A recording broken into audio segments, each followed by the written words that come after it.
Origin stories give us the drama, the heartbreak, the aha moments that shape the characters that we can't get enough of. They reveal what came before the legend and why it matters. Today we're exploring how these first chapters bring us in and keep us completely obsessed.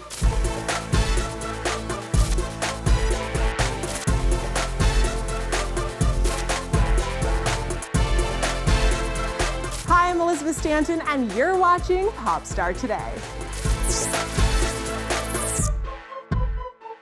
In this episode, we uncover how a great opening chapter can flip the entire script. They saw me as, Mark Strong, this English actor guy. Unwrap the whimsical, wonderful, and oh-so-delicious world of Wonka. It felt like quite a rich sort of world to us. And step into the bold, captivating career of Anya Taylor-Joy. I love film festivals. I feel like there's such a support for film and there's a genuine love of film. But first, why is Hollywood churning out backstories faster than we can binge watch them? Something you may have noticed is that there are a ton of origin stories being told in movies. This made us wonder, why is that? What's the appeal of such films? Let's check it out. We have to start with the main reason, and that's because such films are very diverse. There's not one way to tell them. So let's go over some different variations first. Beginning with the most obvious one, and that's when iconic pop culture heroes and villains we've all known forever get their own backstory movie. Just think of Wolverine origins, Cruella, Wonka, or Han Solo having his tale told in Solo: A Star Wars Story. I'm very excited for the fans and everybody to finally see the film because I've been working on it pretty much in secrecy for such a long time that it's wonderful to finally get to bring it to people and see their reactions and the excitement, and the few interactions I've been able to have with fans was really awesome. Another way to tell origin stories is when such a film is essentially the first of a longer series, and the makers know that right from the start. Take The Hunger Games, for instance. In the first movie, we're introduced to the characters, the world, and the way it works. It's very much an origin story that sets the stage for things to come. And the events in this one serve as a catalyst for the following films. The first movie coming out is what sparks the revolution. That's what sparks an uprising. And that's when people start fighting back from their government that's kept them down and hungry and separate and weak. And without the brutality and without the violence, nothing would really spark that. So that's the tricky thing about the first movie is it's really just the violence and then the rest of it that follows. Origin stories are often fresh because they don't have to be linear.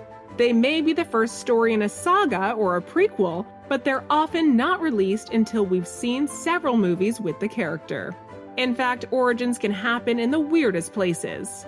Casino Royale, for instance, tells James Bond's background story, but it's the 21st 007 adventure. Or take Guardians of the Galaxy Volume 3, where finally we learn about Rocket's beginnings. This is a story about this poor little guy that had all this, started out as an innocent, sweet little guy, and little by little was turned into this cranky, angry, violent, mean, cruel little creature. And that's all just covering up who he really is and where he really comes from, the fear he had as a shivering little kit, baby raccoon. And so this is the story of how he became that way. Origin stories are also told to help new audiences understand existing characters. If you've never read Ant-Man comic, then it helps if the first movie shows where he got his powers from. For this reason, the superhero genre is full of such films. It's going to be exciting, yeah, because we set up certain things in the first movie that we're hoping to pay off, and in the second movie, Evangeline Lilly's character, Hope Van Dyne, at the very end of our movie is presented with this wasp suit. So I think it creates this anticipation about seeing her as a fully formed hero in the next movie. So that's going to be fun to play around with. Okay, so one reason audiences aren't bored with origin stories yet is because there are hundreds of ways to tell them, and they fulfill different needs within franchises. But that's not all. Another thing such movies have going for them is they perfectly fit the current zeitgeist. We're living in the golden age of television. And since the early 2010s, just about everyone has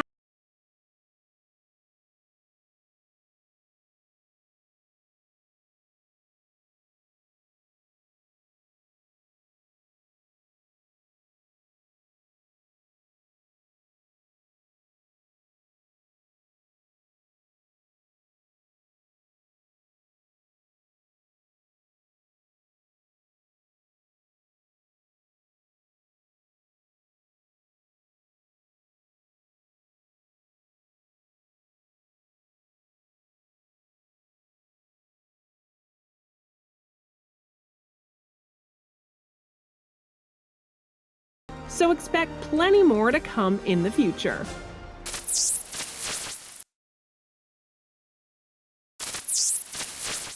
Some movie characters are so iconic they feel like part of our cultural DNA. Sometimes filmmakers take us deeper, exploring the beginnings of heroes and villains we thought we knew. Here are our top 3 favorite origin stories. First up, Batman Begins. This 2005 movie is a bit overshadowed by its sequel, The Dark Knight, but let's not forget that this is a very fine film indeed. It is a Christopher Nolan project after all. Here we see Bruce Wayne's parents get killed, how he's trained by Ra's al Ghul, and how he eventually becomes the iconic superhero. This is also where we're introduced to Batman's allies like Alfred, Commissioner Jim Gordon, Rachel Dawes, and Lucius Fox. The film sets the stage for 2 amazing sequels that together form one of the best trilogies ever made. Mr. Wayne, if you don't want to tell me exactly what you're doing, then when I'm asked, I don't have to lie. But don't think of me as an idiot, okay? At number 2, Casino Royale. Despite this being the 21st James Bond film, this story is about the spy's first ever mission as a 00 agent. The film's tagline reads, "Everyone has a past. Every legend has a beginning," revealing that we're very much dealing with an origin story because we go back to the start. This installment served as a soft reboot with the franchise. And what a way to do so. Casino Royale was the title where audiences were first introduced to Daniel Craig as the vodka martini-loving super spy. He was a bit paranoid, I would say, at the beginning. He really wanted to make this Bond different, more flawed, and he has some blood on his hands. Actually, there was a scene that was cut, but it's quite important, I think, to mention it. After killing people, he, went to the bathroom and vomited. There's something more human, and he feels guilty about what he does. And he's not a killing machine.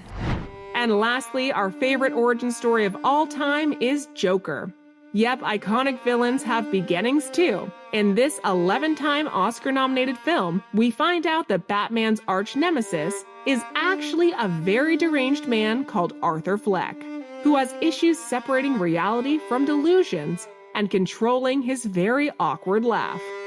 We dive into a madman's psyche, and director Todd Phillips even makes us feel bad for him, which is quite an accomplishment given all the bonkers stuff Arthur does. Everything about this movie is just plain awesome.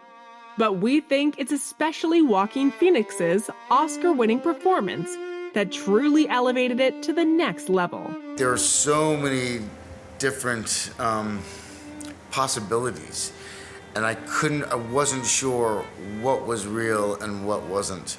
And there's something that was very exciting about that, because for Arthur, everything feels real.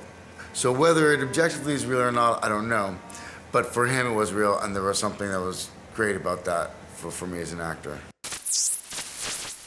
We've seen our share of spectacular origin tales, but Wonka is a candy-coated dive into the mind of one of fiction's most eccentric geniuses. It's a feast for the senses that just might leave you craving dessert. The Mad Chocolatier from Charlie and the Chocolate Factory. People first got acquainted with him in the Roald Dahl novel of the same name, which was followed by a 1971 big screen adaptation with Gene Wilder in the lead. Then Johnny Depp got to play Willie in the 2005 reboot, and finally it was up to Timothée Chalamet. Tried to sort of wanted to expand on it. And so many clues in Charlie and the Chocolate Factory as to what had gone on before, lots of backstory sort of stuff. And so it did feel, when Paul first mentioned it to me as a possible, adventure to embark on, it wasn't like you going, what possessed you? It was like, wow, what an incredible chance to get. Wonka, they really went out of their way to create this enchanting world. It's especially admirable that they opted for as many practical effects as possible. Yeah, it wasn't a world full of green tennis balls. It was, a real cart and a real market and a Film boasts some big-name stars who were all great on set. There was only one massive diva. The dog was an absolute helmet. I've got to say, of everything on the job, everyone else was a joy. The dog, we were doing a scene, me, Olivia and Timothy at one point, and the dog just sat there barking for a whole bit of dialogue. Obviously he didn't like it, and then he just took a massive dump and just walked off and left it there. And sort of like, Timothy Chalamet is insane because this guy's this massive star, right? He's one of the biggest stars. But me and Timothy, before every scene with the dogs, sort of one of the trainers would come up and go, right, here's your sausages, here's your sausages. If he looks like he's going to step out of order, you've got to give him a sausage or a treat. And you're thinking, this is insane. This kid was like nominated for an Oscar at 20. And he's like, this dog has got he was the biggest diva I've ever worked with. Wonka received strong reviews and killed it at the box office. So if you want to watch Timothy Chalamet as the genius Chuck, So you're the funny little man who's been following me.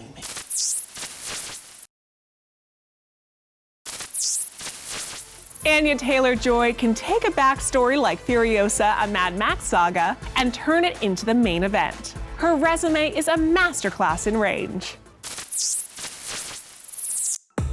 British actress Anya Taylor-Joy was actually born in America and lived in Argentina until she was 6. For the star, this made it difficult to fit in. Honestly, I grew up being very all over the place and not having that many friends, and then I started making movies and I found my people. Her first time with her people was the 2015 horror film The Witch, which totally transformed the young performer's life. The Witch was such an upheaval, and it just keeps getting sort of upheaved in a great way, but I think I'm running so fast that I'm not really aware of what's happening, and I like it that way, so that's good.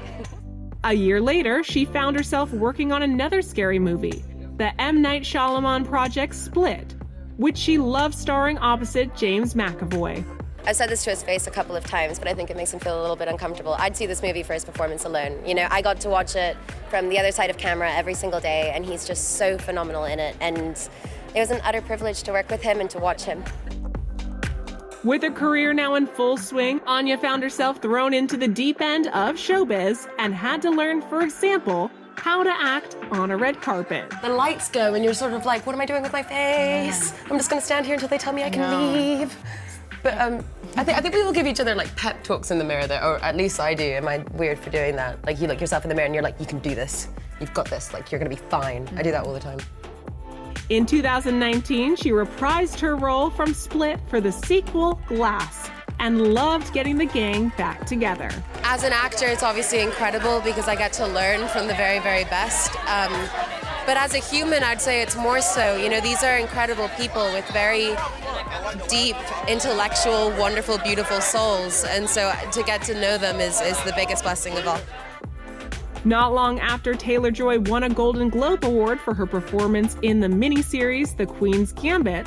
And though she couldn't quite pick it up in person due to the coronavirus pandemic, she was honored. It's wild, but I think the thing that makes me the happiest is that I love what I do more and more with each project. And I was concerned at a certain point that love would go away, and it really hasn't. So I'm very grateful to still be as passionate as I am about what I love to do. In 2022, Anya reunited with Robert Eggers, who directed her in The Witch, for the brutal epic The Northman, which was shot in some pretty unglamorous conditions. A scene as simple as walk from here to here, you're like, this is difficult. The ground is slipping from underneath you. I'm not wearing shoes.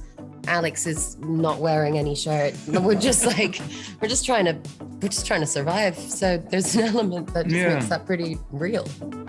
Further epic adventures include Dune Part 2 and Furiosa, a Mad Max saga, a picture the star is very proud of. The thing about the action sequences is that every single one of them is an extension of a character's want or need. None of them are superfluous, and so because of that, you are being consistently drawn into people and drawn into what they want. And because all of this extends into the exact vehicle that they're driving, exactly what they're wearing, everything serves to make the world deeper and richer. But Taylor-Joy also found time to voice Princess Peach in the animated comedy The Super Mario Bros. Movie. I do a lot of very dark roles, and I have a very soft spot for that. But the idea that this is just a film that's going to bring joy to people, that they're going to love the music, the comedy, the characters, I'm so thrilled to be a part of it. Expect Anya Taylor-Joy to continue to bring us a wide variety of the most interesting performances in cinema. But I've always loved slightly crazy people who other people have a hard time trying to understand, because that's where I feel comfortable. So I'm just like, yes, okay, I get where all this is coming from. And I've just been really lucky to get to play all of them.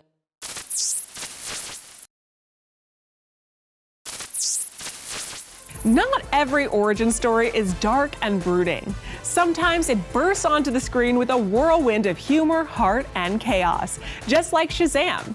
This hilarious, high-energy adventure proves a great backstory can be as fun as it is heroic.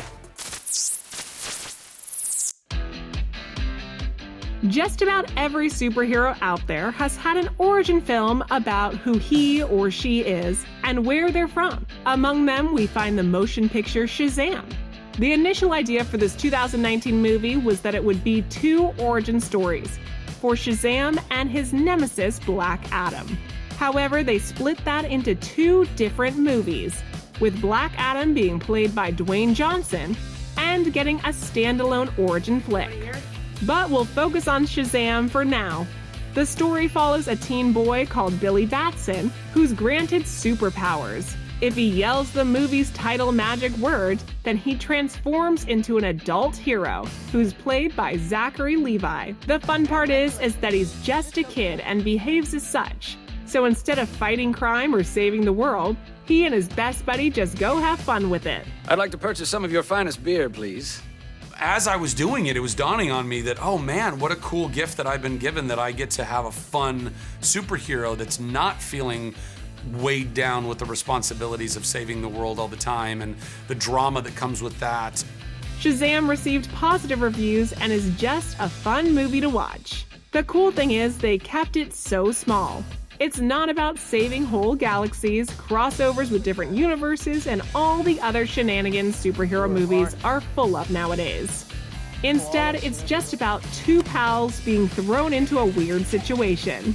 And because it's smaller in scale and not so serious, the film gives great 80s vibes. Well, to me, it was more about tapping into the feel and the spirit of movies like from the 80s and like Amblin movies and things like that, rather than setting it in the 80s or making a pastiche of 80s movies. The hero Shazam used to be known as Captain Marvel and was owned by Fawcett Comics, which was later acquired by DC. And the first ever DC movie, well, seen in a movie theater anyway, was The Serial Adventure of Captain Marvel, which was released in 1941 and tells pretty much the same tale as this 2019 film. Captain Marvel from the MCU. That's Carol Danvers, played by Brie Larson. Didn't appear in comics until 1967. So there were two completely different heroes around with the same name. Because of this complicated background, the hero's real name is never mentioned in this film. His name is Captain Sparklefingers. Of course, a superhero film also requires a supervillain. The honor of playing the evil Dr. Savannah fell to Mark Strong, who had a blast with this part and even did a bit of method acting. You know, when I have them sitting on the sofa there, I didn't really play with them much because I wanted them to be a little bit terrified, because they saw me as, you know, Mark Strong, this English actor guy, the guy in the sunglasses and the black coat who's sort of wandering around in the background. So I tried to keep it like that as much as possible. Billy. Where is he? Ultimately, Shazam did great at the box office. So the sequel, Fury of the Gods, was greenlit and arrived in 2023. And lastly, to answer the question on everyone's mind, no, Zachary Levi did not get quite as buff as he looks in the film. Mostly his superhero physique comes from the padded suit. And that's it for today. Join us next time when we'll once again check out all the latest on Hollywood's hottest stars. I'm Elizabeth Stanton. See you then.